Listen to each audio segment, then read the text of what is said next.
Oke, baik. Bismillahirrahmanirrahim. Assalamualaikum warahmatullahi wabarakatuh. Perkenalkan, saya Akbar Albert. Di sini saya akan mempresentasikan salah satu tugas ujian komprehensif ya dengan topik yakni analisis rantai pasok dan kelayakan ekonomi dengan subtopik manajemen inventory LCO2 dengan deskripsinya adalah menjaga keseimbangan antara suplai LCO2 dari darat dan kapasitas penyimpanan kapal serta injeksi di lokasi. Nah, itu merupakan tugas dari kelompok atau grup 27 di mana yang beranggotakan saya sendiri.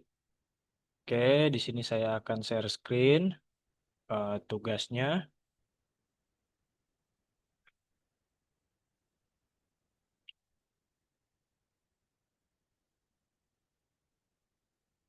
Ya, oke, saya ulang lagi. Di sini saya akan membahas tentang analisis rantai pasok dan kelayakan ekonomi manajemen inventory LCO2.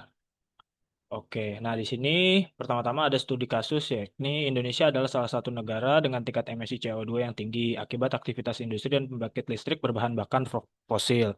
Sebagai bagian dari komitmen untuk mengurangi emisi karbon, Indonesia akan memulai proyek Carbon Capture, Utilization, and Storage CO2 yang ditangkap akan diubah menjadi LCO2 ya berbentuk liquid untuk kemudian diangkut melalui kapal khusus LCO2 ke lokasi penyimpanan di bawah laut yang jauh dari sumber emisi. Sebagai tim konsultan dipekerjakan oleh pemerintah, saya bertanggung jawab untuk mengembangkan sistem transportasi yang efisien dan aman untuk mengangkut LCO2 dari pusat pengumpulan CO di Pelabuhan Tanjung Priok ke lokasi penyimpanan bawah laut di Laut Natuna. Jarak antara Pelabuhan Tanjung Priok dan Laut Natuna sekitar 1.500 km. Kapal harus dioperasikan dengan efisiensi tinggi dan mematuhi peraturan internasional terkait pengangkutan LCO2 cair. Oke, di sini pertama-tama saya akan menjelaskan secara singkat apa sih manajemen inventory LCO2 itu. Manajemen inventory LCO2 atau liquid CO2 adalah proses pengaturan dan pengendalian jumlah LCO2 atau karbon dioksida cair dalam sistem rantai pasok mulai dari pengumpulannya di darat, penyimpanan sementara hingga pengiriman ke lokasi penyimpanan bawah laut. Seperti bisa dilihat sini mind mappingnya adalah pertama dari sumber emisi industri ya, terus dioper lagi ke pusat pengumpulan, dari pusat pengumpulan kemudian dialirkan kembali ke kapal pengangkut LCO2, dari kapal pengangkut LCO2 itu kemudian diantar menuju penyimpanan bawah laut.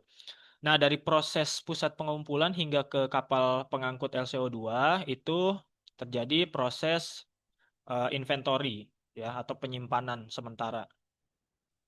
Nah, tujuan manajemen ini adalah satu, pertama pasokan LCO2 selalu tersedia saat dibutuhkan untuk injeksi bawah laut. Yang ketiga, tentunya biaya operasional, transportasi, penyimpanan, dan bongkar muat tetap efisien. Yang ketiga, kapal dan fasilitas penyimpanan tidak mengalami kelebihan atau overstock atau kekurangan stok atau stock out. Nah, di sini saya menggunakan pendekatan konsep dasar inventory ya. Yang pertama itu memperhatikan aspek EOQ. EOQ itu apa sih? Sederhananya adalah jumlah order optimal atau jumlah pengiriman optimal yang meminimalkan biaya total persediaan, yaitu gabungan dari satu biaya pemesanan atau ordering cost dan yang kedua biaya penyimpanan atau holding cost. Aspek yang kedua yaitu ROP atau titik atau level persediaan di mana kita harus mulai melakukan pemesanan atau pengiriman baru agar stok tidak habis sebelum pasokan datang. Jadi sebelum kita mengorder, tentunya kita harus menghitung pasokan yang ada dan berdasarkan pasokan yang ada, kapan kita harus memulai order lagi gitu, supaya tidak terjadi penumpukan ya atau pengendapan eh, liquid atau dalam hal ini eh, hal yang kita order gitu. Yang kedua itu siklus antar order, yakni waktu rata-rata antara satu pengiriman order dengan pengiriman berikutnya, atau dengan kata lain memberitahu kita berapa hari sekali perlu dilakukan pengiriman agar sistem tetap stabil. Untuk siklus waktunya itu bisa pakai acuan harian, bulanan, atau tahunan. Nah, yang ke selanjutnya itu safety stock atau buffer stock, yakni cadangan stok tambahan untuk mengantisipasi ketidakpastian seperti keterlambatan kapal, badai, atau peningkatan permintaan yang mendadak. Ya kurang lebih hal untuk menghindari hal-hal yang tidak kita inginkan. Nah, di sini saya eh, mengambil beberapa data sampel ya atau asumsi data lebih tepatnya. Di sini saya punya permintaan tahunan atau demand ya disimbolisasi dengan D yaitu 300.000 ton per tahun. Hari operasi per tahun sama dengan 330 hari. Permintaan harian atau demand harian di situ itu ya dari permintaan per tahun dibagi dengan hari operasinya yaitu 909 ton per hari. Biaya pemesanan atau biaya perjalanan itu 2 miliar dalam satu trip. Terus biaya penyimpanan per ton per tahun itu 150.000 dalam per ton dan dalam setahun. Lead time-nya atau waktu datang setelah kita melakukan pemesanan itu 6 hari. Kapasitas kapal per trip itu 10.000 ton. Nah, terus ada buffer ekstra, yaitu untuk safety stock dipilih sebagai 5 hari permintaan mengantisipasi delay-nya atau keterlambatannya orderan yang kita pesan gitu. Nah, di sini saya setelah dilakukan hasil perhitungan didapat EOQ-nya itu 89 89.443 ton dan ROP-nya itu 5.454 ton. Siklus antar ordernya itu 3,35 order per tahun atau jika dibulatkan itu melakukan order sebanyak 4 kali dalam setahun. Nah, yang selanjutnya safety stocknya setelah saya lakukan perhitungan itu hasilnya mendekati 4.545 ton. Nah, kemudian saya juga melakukan inventory rata-rata dan biaya tahunan. Inventory rata-ratanya didapat 49.267 ton. Biaya penyimpanan tahunan atau holding cost-nya itu 7 miliar. Biaya pemesanan tahunnya itu atau ordering cost-nya atau biaya ketika kita memesannya itu 6 miliar lebih.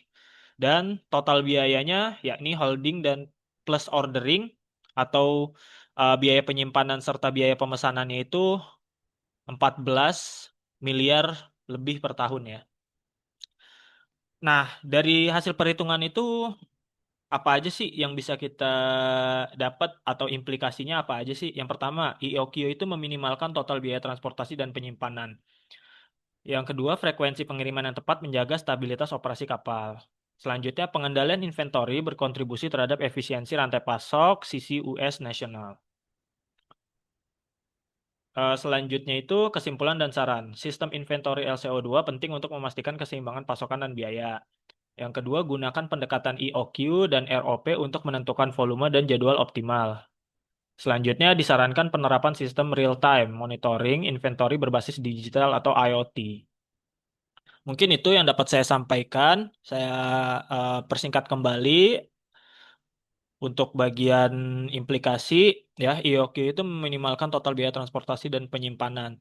Tentunya hal-hal yang berkaitan dengan kos atau pengeluaran anggaran itu perlu perhitungan yang atau apa ya, perlakuan empirik yang presisi supaya tidak menghabiskan banyak biaya tentunya. Dan juga untuk mengirimnya itu kan diperlukan transportasi ya. Dan transportasi itu pasti perlu bahan bakar dan tentunya jadwal atau waktu pengiriman yang tidak tepat juga akan berdampak pada operasional kapal gitu. Entah itu hal-hal yang di luar kendali manusia seperti bencana atau gangguan alam yang lainnya, ataupun seperti eh, bahan bakar yang tidak tercukupi dan lain sebagainya. Oke, kurang lebih itu yang dapat saya sampaikan. Kurang lebihnya mohon maaf. Wassalamualaikum warahmatullahi wabarakatuh.